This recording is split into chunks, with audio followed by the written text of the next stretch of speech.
Welcome to Palazzo Ralph Lauren. I always say my story with this place goes back quite a long time because as a very young mother, I used to go take my sons to the park right here. And I remember I used to look at this incredible place and think, what's in there? You know, as a Milanese, I was like, I don't know what's there. And then through the loving and great Ralph Lauren family, I obviously got to step inside, and we started, I think my first meeting here was probably 12 years ago, and then things progressed, and now it's the first brand we ever did 2 covers of Cabana with, and now we, as Day said before, just launched the Cabana City Guides, and it couldn't have started with Milan in partnership with Ralph Lauren.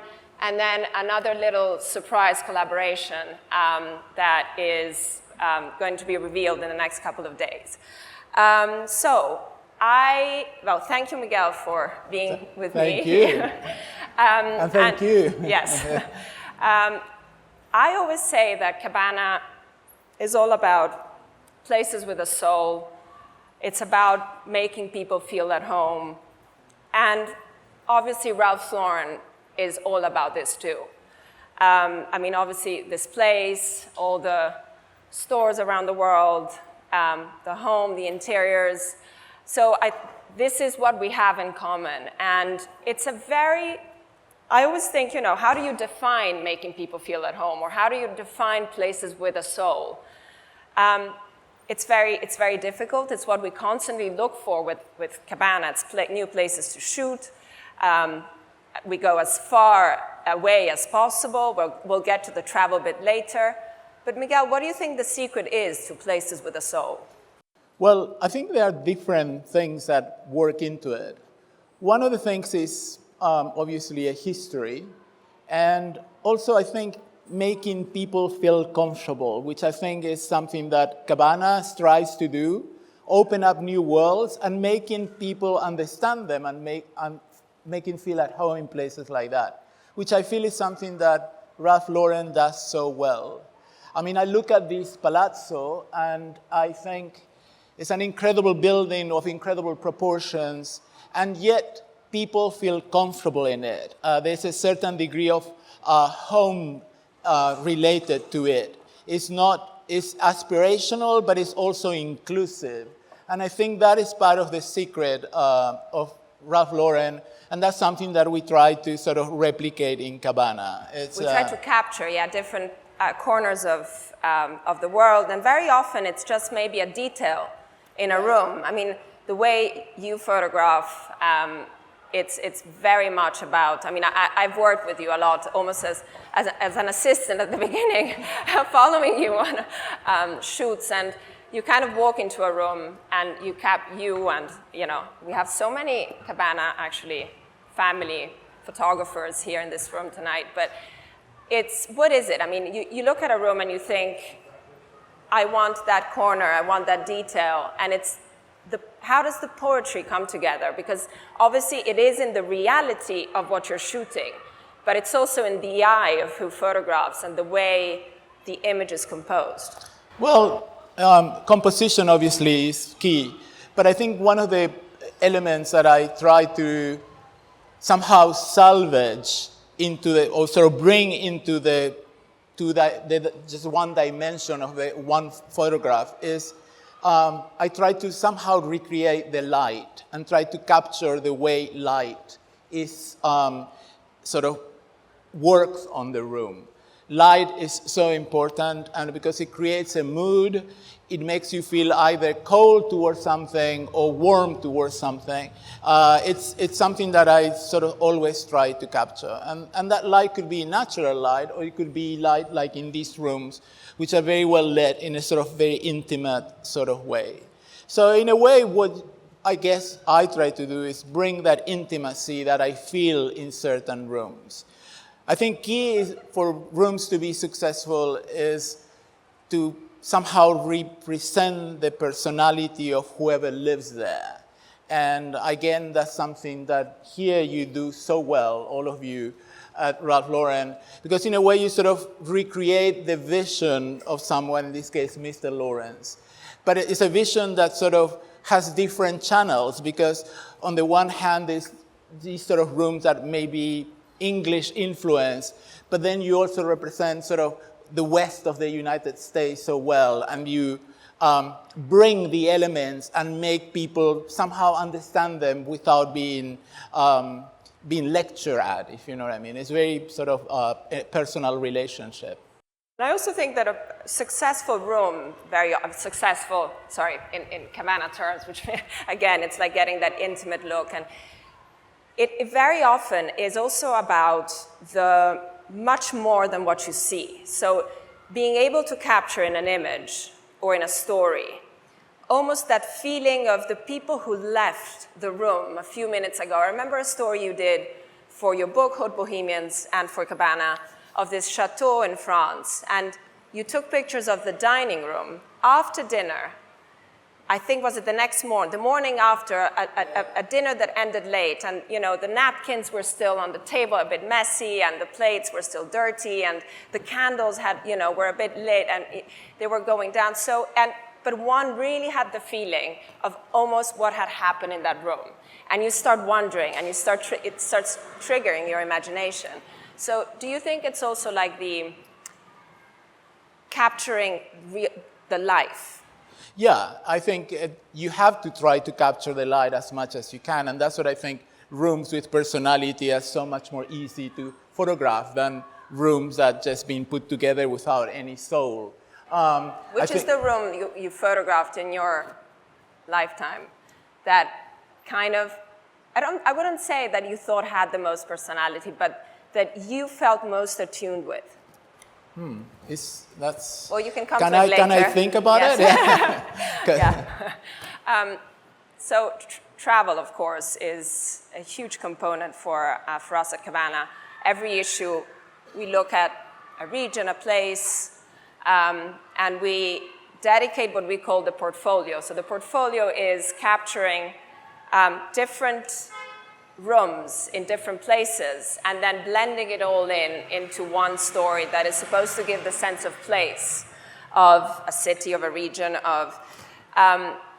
You've done quite a few of these. We have, in the current issue, we went to Yucatan. In the next one, we're working on something that, I mean, if, touch wood, it goes, we've been sort of thinking about it for so long. So what is it with travel and inspiration, or? Well, I think travel opens up worlds.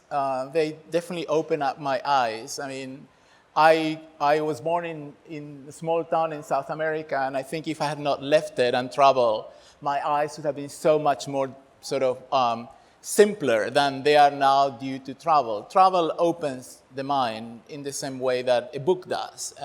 And it's something, whatever you see, nothing can ever take it away. I love passionately to be able to go to a place where you know nothing about, and a few days later you sort of know about it, you know people, and you have seen incredible things. I think in a way, rooms that reflect that also are, for me, very interesting. They are rooms that you walk into and you see, oh my God, this is what they've done. And I tend to call that the geography of a life. So you walk into a room and you see things, parts of the person who lives there, part of their life, what they've done, what they've seen. And I think that is incredible to be able to witness. For me, it's a great privilege to sort of walk into rooms and see how people live. And if they reflect where they've been, I find that even more interesting. So yes, travel is incredibly opening. It opens minds in a great, great way. Yeah. It always makes me think about that. Do you remember that exhibition we went to together in London quite a few years ago?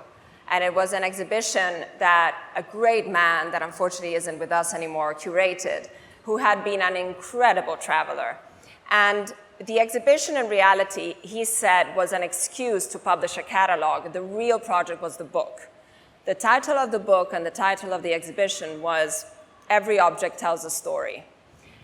And every object in this beautiful room in Fitzroy Square, every object, the way he told the story of how either he sourced it and we don't know whether the stories were real or not, because that's also to be true, but a great storyteller and a great story behind an object in a room gives the room a whole other level of... I mean, in a way, that catalog was even more interesting than the objects at times, because he wrote a story about every single object that was in the catalog, how he found it, how he came to know about it, and what he knew about it. And I think that sort of things create a layering that is so, to me, so seductive. And rooms that are layered are very, very seductive. You've just come back from Greece. Yes, yes. You spent quite a lot of time there. What is it about, and I know you have you're drawn like me to certain countries and certain cultures, but does it happen to you that you maybe have had some passion for certain cultures and countries for a very long time, and then suddenly you have something else triggering your imagination? Yeah. Some other, yeah. Yeah.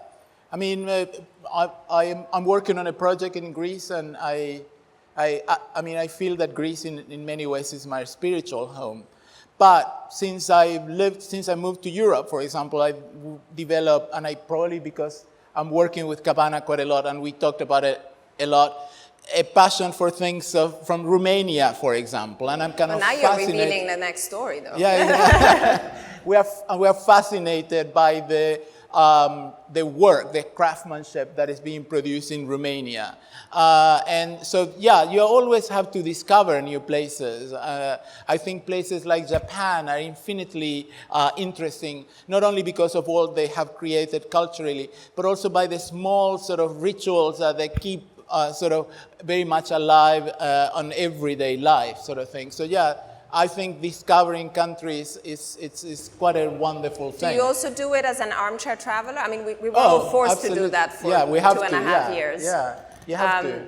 And I remember endless conversations on the phone. Then there was that thing, house party, we would all meet on, discussing books and countries. And the question was always, what's on your bucket list? Where will you go once the world reopens? Did you go to any of those places? I haven't, unfortunately. No, yet. I just kept on going back to Greece. So, yeah, I'm still to go to places like Uzbekistan or Central Asia, which I think probably are very, very fascinating and sort of a source of much inspiration to many, many things. Yeah, yeah. So we think that the world is opening up, and we hope that we can stay that way, because in a way I think to be able to be exposed to different cultures, especially in moments like this in which there's so many problems in the world, I think to be able to be exposed to different cultures in a way opens our mind, and it makes us reflect on the fact that we are all the same. And that is something that I think Ralph Lauren has done so well. The Cabana, we want to do that as well, in the sense to show people as sort of, we are all very equal, and we are very much represent different points of view, but those different points of view is what make us so rich, sort of those different cultural differences. It's the authenticity of absolutely. Places and okay. I also was curious about one other thing. So, and it's something you said yesterday. We were having a conversation. Does it often happen to you, or ever, that you're meant to shoot a place, a house, a public space, a museum, and that it just doesn't resonate with you? You just don't feel it. Yeah. What happens then? I have to somehow fall in love with it, even though I'm, because if I'm supposed to do something, I have to try. I feel that photography is, someone said to me once, that photography is not what you see, but it's what you don't see. So if I'm presented with a sort of a project that may not be interesting to me, I have to somehow find something that sparks my imagination, because I have to try to show the respect that if someone lets me into his house, that is sort of giving me trust to shoot it, then somehow I have to find the respect that to show it in a really good, in the best way that I can. So always there's something that, whether it is color or the lack of color, or whether it is a house is empty or very full, I have to find a way, a sort of thread that leads me to something that eventually will make me show the house in a good way. Yeah. And did it ever happen to you that you were so unhappy with the result you thought, I need to go back and do it? Because I know how, yeah, I have. how much yeah, you that care happens, when you do it. Yeah. The funny thing about doing photographs is that I used to be a magazine editor before I became well, you are again. Well, yes. I think that if someone trusts you and they open their house, their home, to let it photograph it, I have to be mindful and respectful. And I cannot come from a point of view of, I just don't like it. I have to find a point of view that somehow reflects them and that let me show my respect for that space. Homes are private. Homes are homes. This is where we live, and they should be respected they should be respected and treated with trust. Yeah, absolutely. Yeah. Do you feel there's a renovated sort of interest in interiors and homes? And I mean, is it through social media? Is it through certain, I don't know, movies, film sets, or? Yeah, I think so, and I think especially after COVID, But I find it so interesting that I think my generation and the generations after me are now so much into, like, we receive more and more. That's something I love doing, is reading, all the kind of community, the people writing DMs on the Cabana Instagram, or I go and check sometimes, the email and see how, and it's really interesting to see, how new generations read and are interested in, these interiors, these homes that might feel, old sometimes, or might feel not as cool in terms of, the younger age. But I think there's something we all have learned after having lived our homes as shelter and as nest, and it's something to do with timeless.